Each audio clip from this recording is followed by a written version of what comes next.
Hi friends, నమస్తే. Welcome to romance channel. Friends, ఈరోజు ప్రధానంగా సైబర్ ఫ్రాడ్స్ అనేవి ఎందుకు ఎక్కువగా జరుగుతున్నాయి అంటే ప్రధానంగా ఒకటి భయం వల్ల, తర్వాత సెకండ్ వన్ లబ్ధి అంటే ఏదైనా లాభం వస్తుందనే ఒక ఆశ వల్ల, తర్వాత తెలియనితనం అవేర్నెస్ లేకపోవడం వల్ల మనకి ఈ యొక్క సైబర్ ఫ్రాడ్స్ అయితే డైలీ నియర్లీ ఒక 7,000 క్రైమ్స్ అయితే జరుగుతున్నాయి ఫ్రెండ్స్.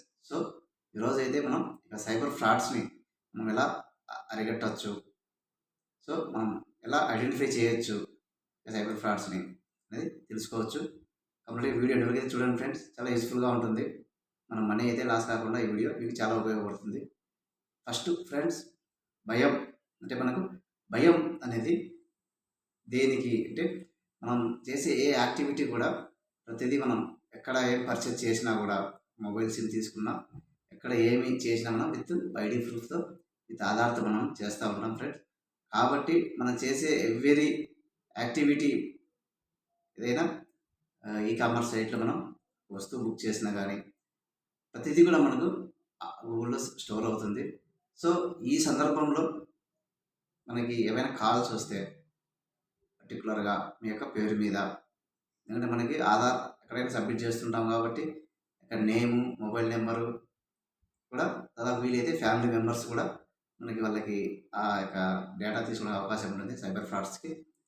సో వాళ్ళు మీకు పలానా పర్సన్ మీరైనా, లేకపోతే మీ ఫ్యామిలీ మెంబర్స్ పలానా వారని చెప్పి అడిగి మనల్ని మీరు పలానా క్రైమ్లో అంటే ఏదైనా డ్రగ్స్ మీ పేరు మీద పార్సల్ వచ్చాయని చెప్పి కానీ, లేకపోతే మీ పిల్లవాడు ఏదైనా కేసులో ఇలా ఇన్వాల్వ్ అయినాడని చెప్పి ఇలా ప్రతిదీ ఏదొక కన్ఫ్యూజ్ చేసి మనల్ని భయపెట్టి మన దగ్గర మీ కేసు అనేది మీరు డిజిటల్గా అరెస్ట్ అయ్యారు మీరు, కాబట్టి మీరు మనీ పే చేయాల్సి వస్తుంది అని చెప్పేసి బెదిరించి మనల్ని ఒక వీడియో కాల్ రూపంలో కంప్లీట్ పోలీస్ స్టేషన్ సెటప్ చేసి భయపెట్టి ఆ డబ్బులు అయితే తీసుకునే ప్రయత్నం చేస్తుంటారు ఫ్రెండ్స్. సో ఇలాంటి కాల్స్ అన్నీ కూడా ఫేక్ కాల్స్. ఎవరు కూడా మనకి మొబైల్ కాల్లో వీడియో కాల్ చేసిన అరెస్ట్ అనేది లేదు, అసలు డిజిటల్ అరెస్ట్ అనేది లేనే లేదు. ఇలాంటి కాల్స్ ఏవైనా వచ్చినప్పుడు భయపడకుండా మనం ప్యానిక్ అవ్వకుండా వాళ్ళకి మనీ అయితే పే చేయాల్సిన అవసరం లేదు ఫ్రెండ్స్. సెకండ్ వన్ లబ్ధి అంటే ఏదైనా డీబీటీ సంబంధించి డైరెక్ట్ బెనిఫిషియరీ ట్రాన్సాక్షన్స్, గవర్నమెంట్ సంబంధించిన స్కీమ్స్ ఏవైనా మనకి అకౌంట్లో క్రెడిట్ కానప్పుడు, సో మేము పలానా బ్యాంక్ నుంచి చేస్తున్నాము, మీ యొక్క అకౌంట్ అనేది కేవైసీ కంప్లీట్ లేదు, అప్డేట్ చేయాలి, మీ యొక్క మొబైల్ నెంబరు ఓటీపీ కన్ఫర్మ్ చేయండి అనేసి కాల్స్ ఏదైనా వచ్చినప్పుడు, మనం ఏదైనా మన ఇన్ఫర్మేషన్ ఇచ్చినప్పుడు మనీ వస్తుందనే ఆశతో మన డేటా అయితే వాళ్ళకి చెప్పడం జరుగుతుంది ఫ్రెండ్స్. అలాంటప్పుడు కూడా మన మనీ అయితే లాస్ కావడం జరుగుతుంది. ఎవ్వరూ కూడా మొబైల్ కాల్స్లో కేవైసీ అప్డేట్ కానీ, డెబిట్ కార్డ్స్ అప్డేట్ చేయడం కానీ, ఇట్లా ఓటీపీలు అడగరు అనే విషయం ఖచ్చితంగా గుర్తుపెట్టుకోండి. ఇది చాలా చాలా యూజ్. ఎందుకంటే లాభం వస్తుందని ఒక ఆశ ఉండడం వల్ల ఖచ్చితంగా వాళ్ళకి మన పర్సనల్ డేటా అయితే షేర్ చేయడం వల్ల మనీ అయితే లాస్ అవుతుంది. తర్వాత తెలియనితనం అంటే కంప్లీట్గా ఈ యొక్క అవేర్నెస్ లేకపోవడం వల్ల, అంటే ఏవైనా అన్నోన్ లింక్స్ క్లిక్ చేయడం కానీ, ఆ తర్వాత మన ఏదైనా ఈ కామర్స్ సైట్లో ఐటెం బుక్ చేసినప్పుడు మనం నచ్చినప్పుడు రిఫండ్ పెడుతూ ఉంటాము. సో అలాంటప్పుడు మనం డైరెక్ట్గా బ్యాంక్ అకౌంట్ నెంబర్ అడుగుతుంది, అక్కడ రిఫండ్ టైంలో ఆటోమేటిక్గా క్రెడిట్ అవుతుంది.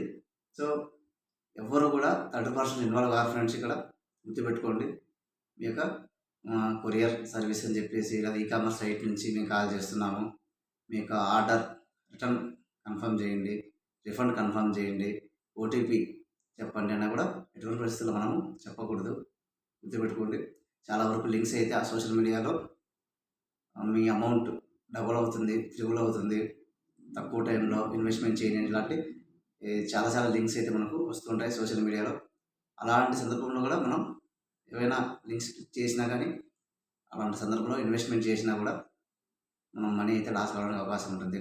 ఈ 3 సందర్భాల్లో మనం చాలా జాగ్రత్తగా వ్యవహరించినట్లయితే మన పర్సనల్ డేటా అనేది బ్యాంకింగ్ సంబంధించి కానీ ఏది మనం షేర్ చేయొద్దు. ప్యానిక్ అయిపోయి కూడా మనం భయపడి ఇక్కడ మన యొక్క మనీ అయితే వాళ్ళకి మనం చేయాల్సిన అవసరం లేదు ఫ్రెండ్స్. చాలా అలర్ట్గా ఉన్నట్లయితే మనం మనీ లాస్ కాకుండా చాలా జాగ్రత్తగా ఉండొచ్చు. ఎందుకంటే ఫ్రెండ్స్ ఇక సైబర్ ఫ్రాడ్స్ అనేటివి పెద్ద అంతర్జాలం ఇది. సో జరుగుతూనే ఉంటాయి, కానీ మనమే చాలా జాగ్రత్తగా ఉండాలి మనకు అవకాశం ఇవ్వకుండా. ఎందుకంటే అప్పుడు కంప్లీట్ అవగాహన కలిగి ఉన్నప్పుడే ఇది సాధ్యం. కాబట్టి మన ఛానల్లో కంప్లీట్గా మీకు సేవింగ్స్ సంబంధించి, అలాగే డిజిటల్ బ్యాంకింగ్లో మనం ఎలాంటి జాగ్రత్తలు ఉండాలి, సైబర్ ఫ్రాడ్స్ మనం ఇరుక్కోకుండా మనం ఎలా జాగ్రత్తగా ఉండాలి అనేది ప్రతిదీ కూడా మీకు అవేర్నెస్ చేస్తూ ఉంటాను. కాబట్టి మన ఛానల్ అయితే ఖచ్చితంగా నచ్చితే లైక్ చేయండి, వీడియో మరింతమంది షేర్ చేయండి ఫ్రెండ్స్, తెలుస్తుంది చాలామందికి. అదేవిధంగా సబ్స్క్రైబ్ చేసుకోండి, చాలా యూస్ఫుల్గా ఉంటుంది, అలాగే మనకు చాలా సపోర్ట్గా ఉంటుంది. Thank you friends, thank you for watching.